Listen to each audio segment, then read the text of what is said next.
नमस्कार दोस्तों, बॉलीवुड अपडेट्स के इस वीडियो में आपका स्वागत है। और हम सीधे खबरों पर आते हैं। आज पहली खबर जो है वो कैटरीना कैफ से जुड़ी हुई है। कैटरीना कैफ बहुत दिनों से फिल्मों से दूर हैं, सुर्खियों में भी नहीं है, लेकिन आज उनकी एक इंटरेस्टिंग खबर आई है। और वो खबर ये है कि मालदीव ने उन्हें अपना international brand ambassador, global brand ambassador बनाया है। और ये अनाउंसमेंट जो है सोशल मीडिया में किया गया है। अब इस अनाउंसमेंट को इसलिए थोड़ा-सा इम्पोर्टेंस दिया जा रहा है, क्योंकि आपको याद होगा पिछले साल 2024 की जनवरी में और शुरुआती दिनों में भारत और मालदीव के बीच में एक राजनयिक तनाव पैदा हो गया था। वहाँ के नेताओं ने भारत को लेकर, प्रधानमंत्री नरेंद्र मोदी को लेकर कुछ ऐसी बातें कही थी कि जिससे दोनों देशों के संबंधों के बीच जो है तनाव आ गया था। और काफ़ी हद तक जो है वो राजनयिक स्तर पर भी वो दिखाई देने लगा था। भारत में लोगों से ये कहा जाने लगा था कि भाई मालदीव जाना बंद करें, वहाँ जो टूरिज़्म पर उनकी इकोनॉमी टिकी हुई है और भारत से उस इकोनॉमी को बहुत बूस्ट मिलता है। बहुत सारे लोग जो हैं मालदीव घूमने के लिए जाते हैं। बॉलीवुड के तमाम सितारे, टीवी इंडस्ट्री के तमाम सितारे जो हैं वो मालदीव्स घूमने जाते हैं।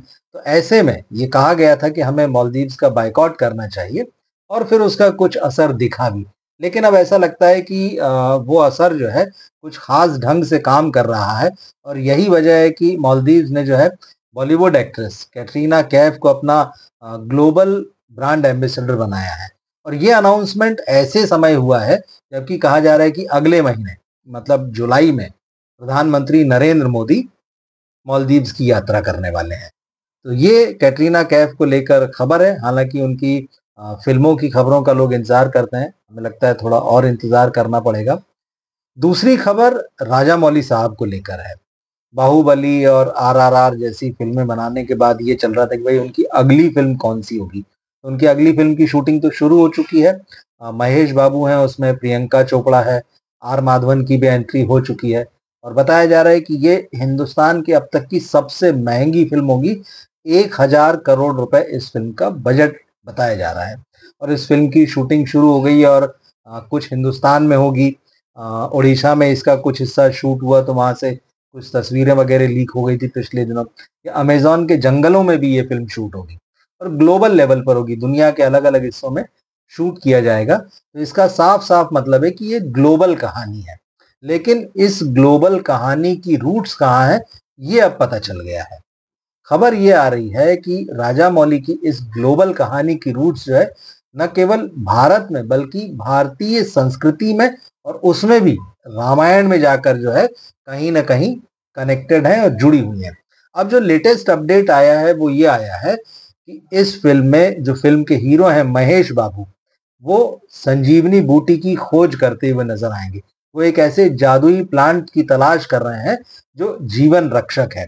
तो रामायण में जो है संजीवनी बूटी आती है और जब लक्ष्मण को, भगवान श्री राम के छोटे भाई लक्ष्मण को जब युद्ध के मैदान में वो शक्ति के प्रहार से घायल हो गए थे और लगभग मरणासन्न अवस्था में पहुंच गए थे, तब हनुमान जी जाकर जो है हिमालय से संजीवनी बूटी लेकर आए थे। तो वही प्रसंग जो है, खबरें ये कह रही कि इस फ़िल्म को कुछ इस तरह से बुना है राजामौली के पिता केवी विजेंद्र प्रसाद ने कि मॉडर्न भी है, पुराना भी है, ग्लोबल भी है और बहुत पीछे रामायण के काल तक जाएँगी चीज़ें यहाँ पर। तो ये भी कहा जा रहा था कि इस फ़िल्म में कुछ आपको हनुमान जी वाला कनेक्ट देखने मिल सकता है। तो अब ये चीज़ निकल आई है कि भाई संजीवनी बूटी को जो है वो तलाशा जाएगा। तो ये कहीं-कहीं थोड़ा-सा जो है अब हिंट जो है लोगों को मिलने लगी है कि शायद दुनिया खतरे में है इस फ़िल्म में, इंसानियत खतरे में है इस फ़िल्म में और संजीवनी बूटी ही वो बूटी है जो इस दुनिया को और इस दुनिया के जो इंसान हैं, उनकी इंसानियत है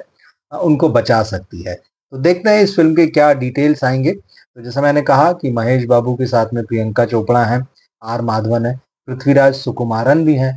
तो एक बड़ी स्टार कास्ट होगी। हो सकता है कि आने वाले समय में हमको कुछ और नाम सुनने को मिले।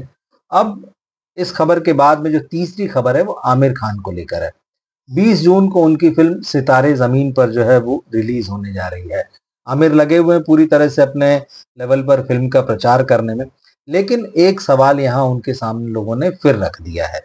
आपको याद होगा जब सिकंदर रिलीज़ हुई थी तब सलमान खान और उनकी जो फ़िल्म की हीरोइन थी रश्मिका मंदाना, उनकी एज गैप पर बड़ी बातें हुई थी। दोनों मतलब कहा तो ये गया, बताया गया कि रश्मिका के पिता की उम्र जो है वो सलमान खान से कम है, कुछ महीने छोटे हैं। और ऐसे में लोगों ने सवाल उठाए थे कि सलमान अपनी बेटी की बराबर की जो उम्र की हीरोइन है, उसके साथ रोमांस कर रहे हैं, तो खैर उसमें नहीं जाते। अब यही सवाल जो है आमिर खान से पूछा जा रहा है कि भाई आप तो 60 पार हो चुके हैं और फिल्म में आप जेनेलिया डिसूजा के साथ जो है नजर आएंगे। पेयरिंग जो है उनकी जेनेलिया के साथ में है, रितेश देशमुख की वाइफ। अब रितेश की वाइफ की उम्र जो 47 साल है, 37 साल है। अब दोनों की एज गैप, दोनों की उम्र में जो है वो 23 साल का फासला है।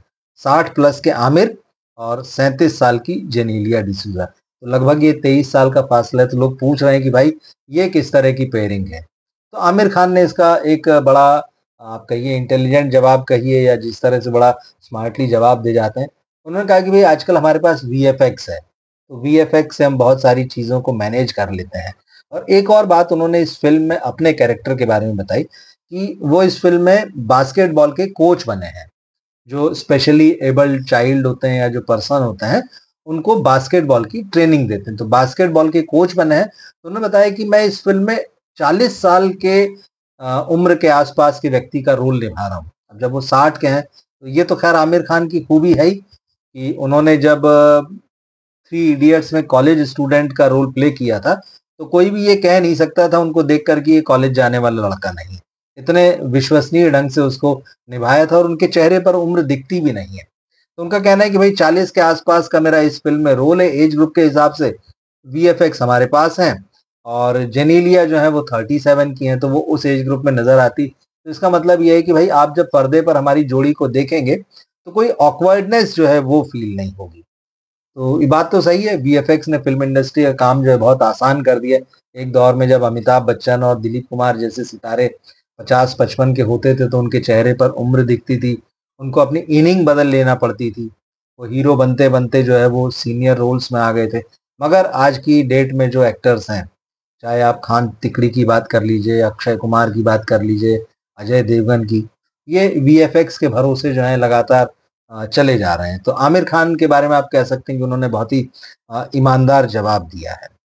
चौथी खबर जो है वो अमोल पाराशर और कोंकणा सेन शर्मा के बारे में है। कोंकणा सेन शर्मा तो आप जानते ही हैं निश्चित रूप से, लेकिन मुझे लगता है आप में से कुछ लोग जो है वो अमोल पाराशर को शायद ना जानते हों। फ़िल्मों में आप उन्हें देखते रहे हैं और उसके अलावा वेब सीरीज़ में भी। मैं आपको बता दूँ कि पिछले दिनों जो वेब सीरीज़ आई ग्राम चिकित्सालय, उसके जो हीरो हैं, उसमें जो डॉक्टर साहब बने हैं, वो जो है वो अमोल पाराशर हैं। तो अमोल पाराशर और कोंकणा सेन शर्मा के बीच कुछ रोमांस चल रहा है, ऐसी खबरें पिछले कुछ समय से मीडिया में आ रही थी। खबरें कहिए, आप अफवाहें कहिए, चर्चाएँ कहिए, ये आ रही थी। और इन दोनों की भी उम्र में डिफरेंस है। इसमें कोंकणा सेन शर्मा जो है, वो अमोल से 7 साल बड़ी हैं। अब ये कहा जा रहा है कि जल्द ही ये दोनों जो हैं शादी करने जा रहे हैं और कोंकणा की पहले एक शादी हो चुकी है रणवीर शौरी के साथ, जो एक्टर हैं, उनकी शादी हुई थी। दोनों का एक बेटा भी है, लेकिन फिर कुछ समय के बाद उनका अलगाव हो गया, तलाक हो गया। हालाँकि वो लोग मिलकर आपस में मिल-जुल कर जो है पेरेंटिंग करते हैं। मगर इस बीच जो है ये खबरें और चर्चाएँ चल रही हैं। तो ऐसे में अमोल पाराशर से जब ये सवाल पूछा गया कि भाई आप शादी करने जा रहे हैं, तो जब मीडिया में उन्होंने कहा, जब पूछा गया तो उन्होंने कहा कि भाई किसी ने इस तरह से सीधे सवाल मुझसे नहीं पूछा है और लोगों ने अपने-अपने तरह से जो है अफ़वाहें और बातें करना जो शुरू कर दिए। तो उन्होंने कहा कि अगर कुछ होगा तो मैं ज़रूर बताऊँगा और मैं उस चीज़ को इंस्टाग्राम पर या सोशल मीडिया पर जो है शेयर करूँगा। उन्होंने कहा कि कुछ भी हो सकता है, मतलब अगर शादी होगी तो मैं उसको इंस्टाग्राम पर पोस्ट करूँगा। तो होता है बॉलीवुड के जो भी एक्टर्स हैं, चाहे वो किसी भी लीग में हों, किसी भी ब्रैकेट में हों, अपनी ज़िंदगी को बहुत हद तक जो है वो छुपा कर रखना चाहते हैं। चाहे रोमांस का मामला हो, शादी का मामला हो या जो भी उनके पर्सनल मैटर होते हों। और इसमें भी कोई दो राय नहीं कि उनकी एक पर्सनल लाइफ भी होती है, तो उसका भी सम्मान किया जाना चाहिए। तो ये कुछ खबरें थी, ये कुछ बॉलीवुड अपडेट्स थे, तो मुझे लगा ये इंटरेस्टिंग है और इन्हें आपको जानना चाहिए। क्या सोचते हैं आप इनके बारे में? कमेंट बॉक्स में ज़रूर लिखिएगा। मिलते हैं फिर हम अगली वीडियो में। नमस्कार।